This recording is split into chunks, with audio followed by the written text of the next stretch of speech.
Hello ಆತ್ಮೀಯ ವೀಕ್ಷಕರೇ ಮತ್ತು ವಿದ್ಯಾರ್ಥಿಗಳೇ, ಈಸಿ ಗ್ರಾಮರ್ ಚಾನಲ್ಗೆ ಸುಸ್ವಾಗತ. ಈ ವಿಡಿಯೋದಲ್ಲಿ ನಾವು 10ನೇ ತರಗತಿಯ ಕನ್ನಡ ದ್ವಿತೀಯ ಭಾಷೆಯ ಗದ್ಯ ಪಾಠ 3 ಗಾನಯೋಗಿ ಪಂಡಿತ ಪುಟ್ಟರಾಜ ಗವಾಯಿ ಈ ಪಾಠದ ಸಂಕ್ಷಿಪ್ತ ಪ್ರಶ್ನೋತ್ತರಗಳು ಮತ್ತು ವ್ಯಾಕರಣಾಂಶಗಳ ಬಗ್ಗೆ ತಿಳಿದುಕೊಳ್ಳೋಣ. ಪಾಠದ ಲೇಖಕರು ರಮೇಶ್ ಗೌಡ ಮಲ್ಲನಗೌಡ ಕಲ್ಲನಗೌಡ ಅಥವಾ ರಮೇಶ್ ಗೌಡ ಎಂಕೆ. ಮುಖ್ಯ ಪ್ರಶ್ನೆ 2 ಪ್ರಶ್ನೆಗಳು. ಅದರಲ್ಲಿ ಕೆಳಗಿನ ಪ್ರಶ್ನೆಗಳಿಗೆ ಒಂದು ವಾಕ್ಯದಲ್ಲಿ ಉತ್ತರ ಬರೆಯಿರಿ. 1. ಪುಟ್ಟರಾಜರ ತಂದೆ ತಾಯಿಗಳ ಹೆಸರೇನು? ಉತ್ತರ: ಪುಟ್ಟರಾಜರ ತಂದೆ ರೇವಣ್ಣಯ್ಯ ಮತ್ತು ತಾಯಿ ಸಿದ್ದಮ್ಮ. ಪ್ರಶ್ನೆ 2. ಶ್ರೇಷ್ಠ ಗುರುವಿನಲ್ಲಿ ಎಂತಹ ಶಕ್ತಿ ಇರುತ್ತದೆ? ಉತ್ತರ: ಶಿಷ್ಯರ ಮನಸ್ಸನ್ನು ಓದಿ ಅವರ ಅಭಿಲಾಷೆಗೆ ತಕ್ಕಂಥ ಜ್ಞಾನ ಕೊಡುವ ಶಕ್ತಿ ಶ್ರೇಷ್ಠ ಗುರುವಿನಲ್ಲಿ ಇರುತ್ತದೆ. ಪ್ರಶ್ನೆ 3. ತಾಯಿ ಸಿದ್ದಮ್ಮ ಪಂಚಾಕ್ಷರಿ ಗವಾಯಿಗಳಲ್ಲಿ ಏನೆಂದು ಬೇಡಿಕೊಂಡಳು? ತಾಯಿ ಸಿದ್ದಮ್ಮ ಪಂಚಾಕ್ಷರಿ ಗವಾಯಿಗಳಲ್ಲಿ ಮಗನನ್ನು ಮನೆಗೆ ಕಳುಹಿಸಿಕೊಡುವಂತೆ ಬೇಡಿಕೊಂಡರು. ಪ್ರಶ್ನೆ 4. ಪುಟ್ಟರಾಜರು ಯಾವ ಯಾವ ಭಾಷೆಗಳಲ್ಲಿ ಪಾಂಡಿತ್ಯ ಗಳಿಸಿದ್ದರು? ಉತ್ತರ: ಪುಟ್ಟರಾಜರು ಕನ್ನಡ, ಸಂಸ್ಕೃತ ಮತ್ತು ಹಿಂದಿ ಭಾಷೆಗಳಲ್ಲಿ ಪಾಂಡಿತ್ಯ ಗಳಿಸಿದ್ದರು. ಪ್ರಶ್ನೆ 5. ಪುಟ್ಟರಾಜರು ಖಾದಿ ಬಟ್ಟೆ ತೊಡಲು ನಿರ್ಧರಿಸಿದ್ದು ಏಕೆ? ಉತ್ತರ: ಭಾರತದ ಸ್ವಾತಂತ್ರ್ಯ ಚಳುವಳಿಗೆ ಮುಖ್ಯ ಪ್ರೇರಣೆಗಳಲ್ಲೊಂದಾದ ಸ್ವದೇಶಿ ಆಂದೋಲನಕ್ಕೆ ಕೈಜೋಡಿಸುವ ಸಲುವಾಗಿ ಪುಟ್ಟರಾಜರು ಖಾದಿ ಬಟ್ಟೆ ತೊಡಲು ನಿರ್ಧರಿಸಿದರು.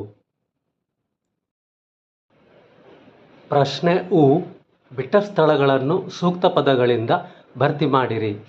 1. ಪುಟ್ಟರಾಜರ ಜನ್ಮಸ್ಥಳ ಡ್ಯಾಶ್.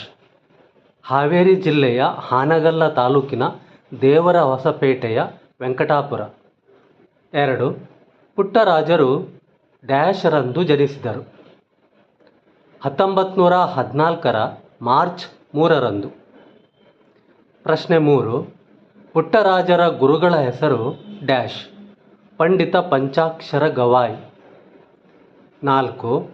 ಪುಟ್ಟರಾಜರ ಮಾವನ ಹೆಸರು ಡ್ಯಾಶ್. ಚಂದ್ರಶೇಖರಯ್ಯ. 5.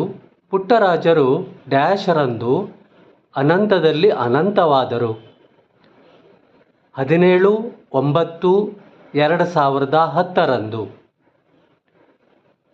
ಪ್ರಶ್ನೆ. ಅ ಪಟ್ಟಿಯೊಂದಿಗೆ ಬ ಪಟ್ಟಿಯನ್ನು ಹೊಂದಿಸಿ ಬರೆಯಿರಿ.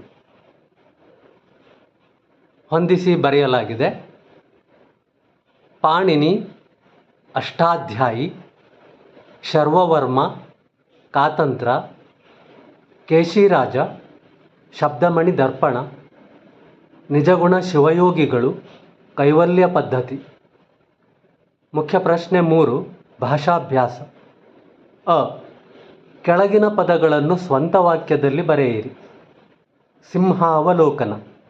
ಪರೀಕ್ಷೆಯಲ್ಲಿ ಎಲ್ಲ ಪ್ರಶ್ನೋತ್ತರಗಳನ್ನು ಬರೆದು ಮುಗಿಸಿದ ನಂತರ ಮತ್ತೊಮ್ಮೆ ಸಿಂಹಾವಲೋಕನ ಮಾಡಬೇಕು.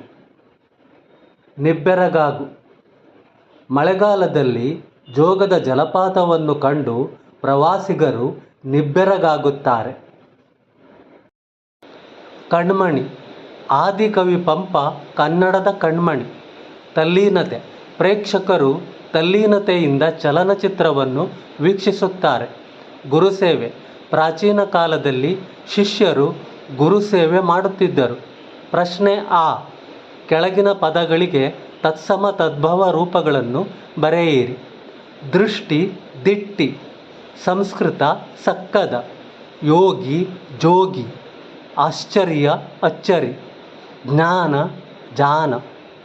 ಪ್ರಶ್ನೆ ಕೆಳಗಿನ ಪದಗಳನ್ನು ಬಿಡಿಸಿ ಸಂಧಿ ಹೆಸರಿಸಿರಿ. ಪಂಚಾಕ್ಷರಿ. ಪಂಚ ಪ್ಲಸ್ ಅಕ್ಷರಿ ಪಂಚಾಕ್ಷರಿ. ಸವರ್ಣ ದೀರ್ಘ ಸಂಧಿ. ಸುವರ್ಣಾಕ್ಷರ. ಸುವರ್ಣ ಪ್ಲಸ್ ಅಕ್ಷರ ಸುವರ್ಣಾಕ್ಷರ. ಸವರ್ಣ ದೀರ್ಘ ಸಂಧಿ. ತನ್ನಿಚ್ಛೆ. ತನ್ನ ಪ್ಲಸ್ ಇಚ್ಛೆ ತನ್ನಿಚ್ಛೆ. ಅಸ್ವರ ಲೋಪ ಸಂಧಿ. ರುದ್ರಾಕ್ಷಿ. ರುದ್ರ ಪ್ಲಸ್ ಅಕ್ಷಿ ರುದ್ರಾಕ್ಷಿ. ಸವರ್ಣ ದೀರ್ಘ ಸಂಧಿ. ಹಿಮಾಲಯ. ಹಿಮ ಪ್ಲಸ್ ಆಲಯ ಹಿಮಾಲಯ. ಸವರ್ಣ ದೀರ್ಘ ಸಂಧಿ. ಪ್ರಶ್ನೆ ಕೆಳಗಿನ ಪದಗಳಿಗೆ ವಿರುದ್ಧಾರ್ಥಕ ಬರೆಯಿರಿ. ಆಸಕ್ತಿ ನಿರಾಸಕ್ತಿ.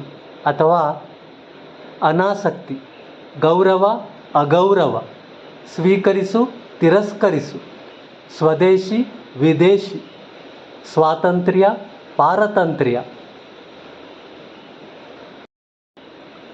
ಓಕೆ ಆತ್ಮೀಯ ವೀಕ್ಷಕರೇ ಮತ್ತು ಆತ್ಮೀಯ ವಿದ್ಯಾರ್ಥಿಗಳೇ, ಇಲ್ಲಿಗೆ ಈ ಗದ್ಯ ಪಾಠದ ಸಂಕ್ಷಿಪ್ತ ಪ್ರಶ್ನೋತ್ತರಗಳು ಮತ್ತು ವ್ಯಾಕರಣಾಂಶಗಳು ಮುಗಿದಿವೆ. ಧನ್ಯವಾದಗಳು. ಬಾಯ್.